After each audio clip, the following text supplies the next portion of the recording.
All right, let's bring John in here on a day where Commissioner Roger Goodell gets a upgraded contract extension through 2024. It looks like Jerry Jones loses this one, Johnny.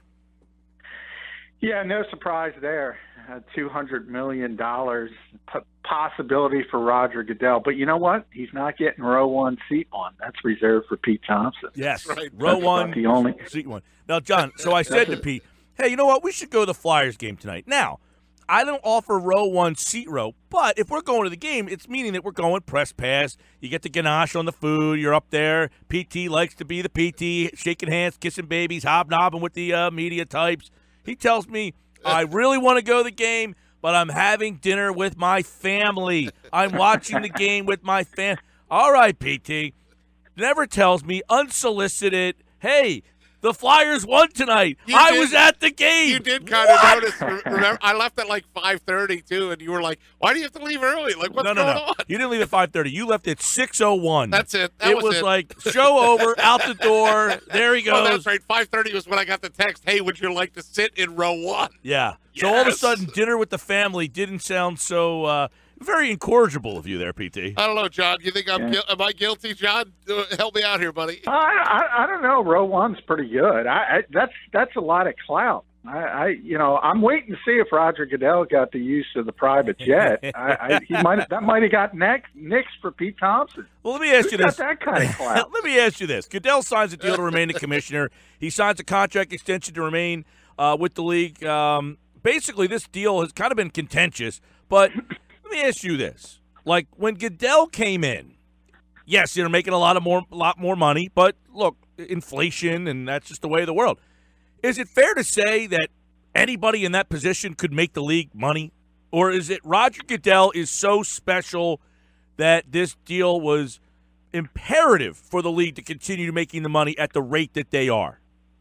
No, I'm very surprised. As I said, Jerry Jones and I don't often say this, are on the same page, but I often say for different reasons. I think it's absurd the way they think that Roger Goodell somehow is responsible for all the business success of this league. Now, look, I mean, he deserves some credit, but yeah, I think you could find a number of people that could have taken advantage of this league's popularity and had a similar explosion in revenue, and on the back end probably would have done a better job from a public relations standpoint. And that's my concern. You can't poke holes in the business success because he's in charge of it, and ultimately it is what it is. And as I said, the revenue has exploded. It continues to go up.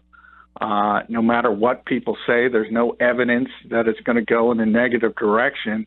But for all the other issues, I mean, there's probably not enough criticism. And the latest being the inconsistencies and suspensions and things of that nature. I mean, this league is a mess when it comes to public relations, and he's responsible for that. Right. We also, I mean, what does it say?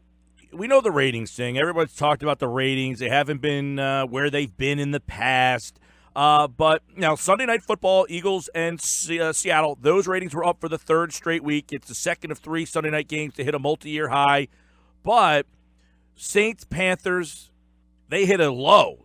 And 10 of 13 national windows, the 425 game, have hit multi-year lows. 11 of 13 have failed to crack a 13 compared to 10 times in the previous 5 seasons. So the league is obviously experiencing a ratings issue. So is that some concern with bringing Goodell back, that how is he going to figure out how to work around these ratings issues if some of the perception of the ratings problems are because of his leadership?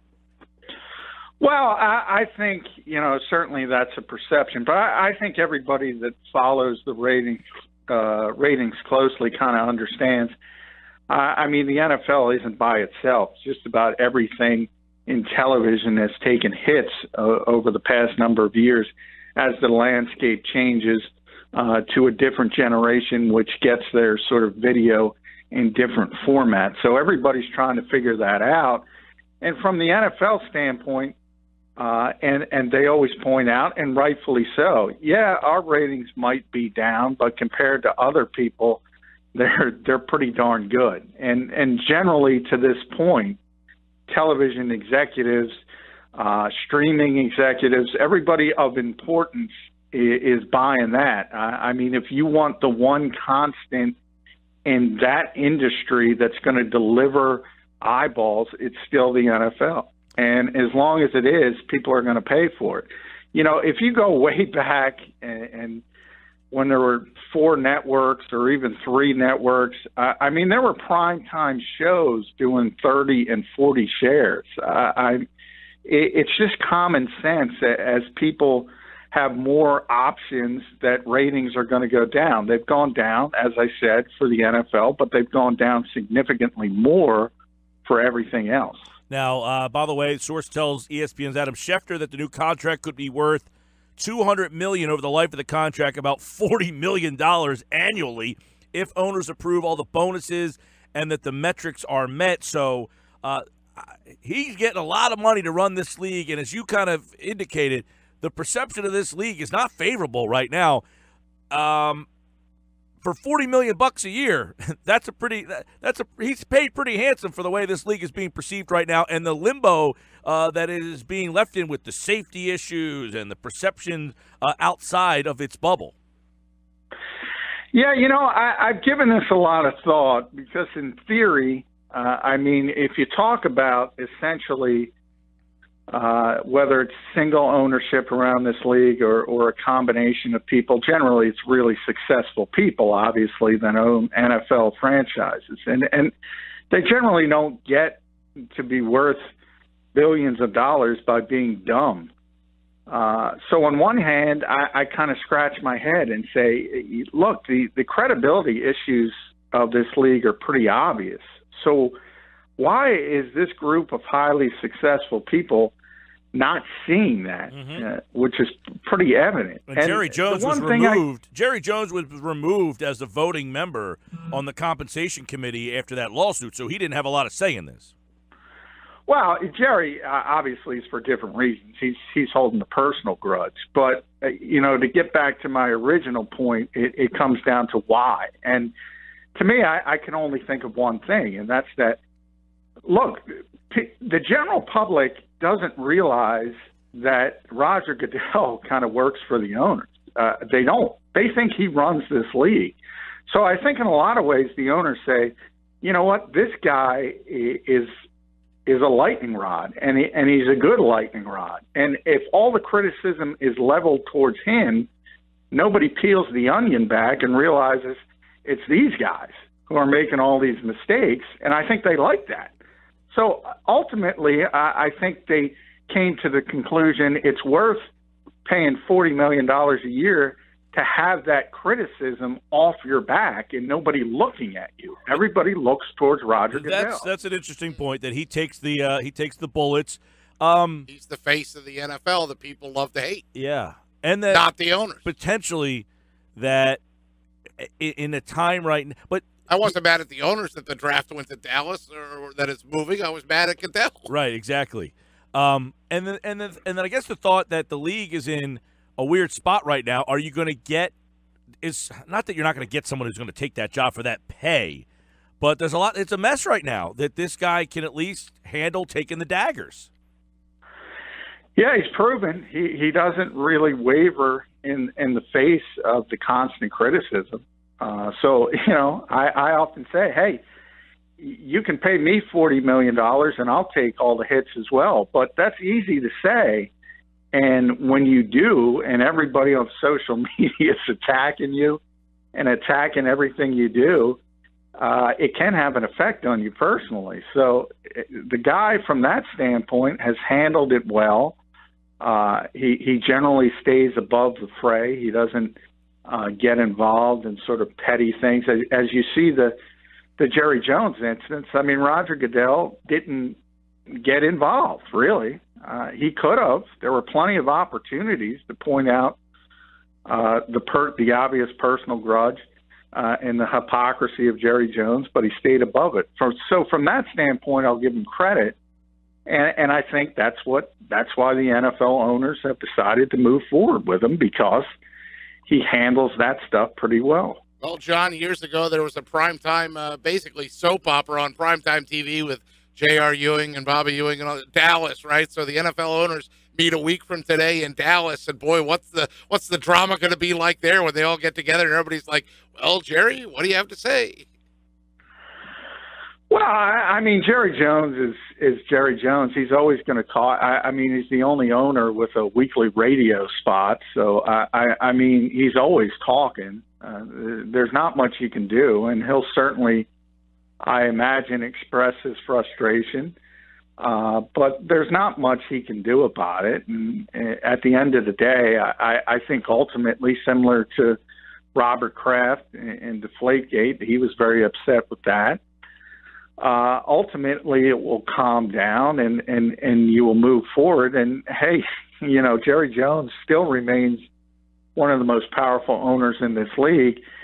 And I think the bigger thing for him is he's been able to sort of get his tentacles not only in the Dallas Cowboys and his stadium, but also the new stadiums in Vegas and in Los Angeles. So he's doing just fine under Roger Goodell's watch. He'll get over it as soon as Ezekiel Elliott's back. So, John, we'll take a step away from Goodell for a minute and talk about the Eagles then. They are, of course, getting ready to play the Rams. And, boy, how about the fortunate that the Rams not able to practice, but the Eagles, they chose the right location, right? Angel Stadium, because they are able to practice out there with what's going on with the wildfires and stuff. Yeah, and I mean, it's supposed to be the weather forecast is not good as far as the winds go and all the wildfires. So at this point, as we get later in the week, we're going to have to start paying more attention if this game is actually going to be played on time. Because if the air quality is going to be that bad over and around the Los Angeles Coliseum, there's at least a possibility that the game could be pushed back. So that adds another level of intrigue. But you're right, as far as the Rams not being allowed to practice, Wednesdays are the biggest practice week in the NFL. Pushed back, or, I mean, the Rams used to play in Anaheim where the Eagles are practicing. Would they move it or push it? Because they're in a tough spot in terms of pushing back or postponing at this stage of the season. Yeah, I don't think they would postpone. I think it would be a similar situation as you've seen in certain Blizzard games or things of that nature, where they push it back a day or two. You remember the Blizzard game here, they played on a Tuesday, something like that. But obviously it's still way too early in the week. It's just that the early weather forecast is indicating some bad winds as for fighting those wildfires. So it's something to keep an eye on. I remember that Blizzard game. I went as a fan. I think they lost to the Vikings. It came out flat. And it was, yeah, that was the Joe that Webb game. Yeah, Mike was there, too. Joe Webb game. Yeah, jeez. I think, Pete, I saw Pete, row one, seat one. That's exactly where my seat was, like the new Euchre. Must be in the front row. Hey, Zach Ertz, did we hear anything about him today, John? Because that's the number one concern for a lot of Eagles fans. Will Zach Ertz be available for this football game? Yeah, still in the concussion protocol, so he's not allowed to practice. And that's one of those things. I mean, there's really no consistency with concussions from player to player and how long they might take. Obviously, he's the type of player I don't think that needs a ton of practice. So if he's able to be cleared by, say, Friday, certainly he's going to play. But there are other players that concussions take weeks. So with the concussion protocol, you're at the mercy of the doctors and the independent neurologist, and if he's cleared, he'll play. But obviously, he's still in the concussion protocol right now. The one time he didn't play because of the hamstring, I know they threw Trey Burton in. They didn't find out till warm-ups. Threw Trey Burton in. Trey Burton caught a touchdown. Now, that was against Denver, if I'm not mistaken, and the Broncos and their performance in that game may be a little different than the way the Rams defense stacks up against them. Yeah, well, I mean, at that time, the Broncos were in their swoon, but everybody thought they still had the great defense. And thought maybe they would come out of it. So they had the Broncos have a lot of talent on the defensive side of the football. That's one of the biggest head scratchers in the NFL, is why they've collapsed to the point that they have. But obviously the Rams are playing a lot better. They're playing with confidence. We always talk about confidence with good teams, and they do have a lot of talent on the defensive side. Starts with Aaron Donald, who might be the best interior defender in the NFL. Alec Ogletree's hurt, but he's expected to play. Really athletic linebacker. So, yeah, they pose some issues. It's interesting, though. You mentioned Trey Burton. He and Carson Wentz are really close off the field. And Carson has a lot of confidence in him. So it's almost you saw it when Zach went down. He immediately went to him. Obviously, you never like to lose a player of the skill of Zach Ertz, but Trey Burton's probably a little bit better than people give him credit for. When Doug talks about winning or losing the game mostly in practice, what do you think he means by that? And do you think they'll sometimes, you know how like when you do poorly on the exam, that sharpens your, coaches will tell you, boy, so you don't want a loss, but maybe a loss sharpens up the focus a little bit, and they actually listen to the lessons you're trying to impart. Do you think that, what does he mean when he says they win or lose in practice? Well, you have to prepare well to win on Sundays or Mondays or Thursdays, but that's what you do in the NFL. And hindsight after the loss, then, as I mentioned earlier in the week, Malcolm Jenkins, specifically Doug, mentioned the practice had not been good for a couple of weeks, really dating back before the Chicago game. And we've talked about the human nature aspect of winning and continuing to win and then facing bad teams. I think that kind of popped up with the Bears, but no one really noticed it because the Eagles ran away with the game. But they had the 11 penalties, they had all the fumbles, and generally they were very, very sloppy. It was just a bad football team not able to take advantage of that sloppiness. And that sloppiness continued in Seattle, and I think that's what Doug was talking about. He was not happy with practices leading up to both of those games, and maybe the focus will be more dialed in, because you can talk about it and say, look, if you continue to practice like this, you're not going to have success against better teams. But the Eagles are winning games by 28 points, and they're saying, yeah, we've beaten everybody by 4 touchdowns. That's the human nature aspect of it. A couple quick things. The NFL considering automatic ejections for targeting. That's the college rule there. And I guess that's a reaction to the Monday night game where the suspension for the safety from the Bengals was reduced to a fine. So a lot of reaction based on that Monday night game. Yeah, and I just kind of sighed when I saw that, because it's just another step towards the continued over legislation of the game. Anyone who pays attention to college football, that rule has been terrible for the game. It's inconsistent. It's not utilized well. So of course the NFL wants to take it up. It's not going to work out well. But the NFL is so concerned over the safety issue and more the public relations aspect. And I said it yesterday on the show. I'll continue to say it. The NFL has to put its foot down and say, you know what? We're going to admit it. This is a violent game. And stipulate to that fact and move forward. There's going to be these types of hits in football games. And you can't, no matter how hard and how difficult they try and how many rules they put in, you cannot legislate these hits out of a football game. You just can't do it. All right, John, we got plenty more throughout the week as the Eagles getting ready for the Rams, and we'll see what happens with this. We'll have to keep an eye on the air quality of Los Angeles. Yeah, not something they thought they'd have to think about when they went out there. Gets played on time. Of course, at JF McMullen on Twitter, and, of course, John McMullen Daily here on the Sports Bash, brought to you by Gino Pinto, the winemaker's choice for 50 years. Thanks, John. Thanks, guys.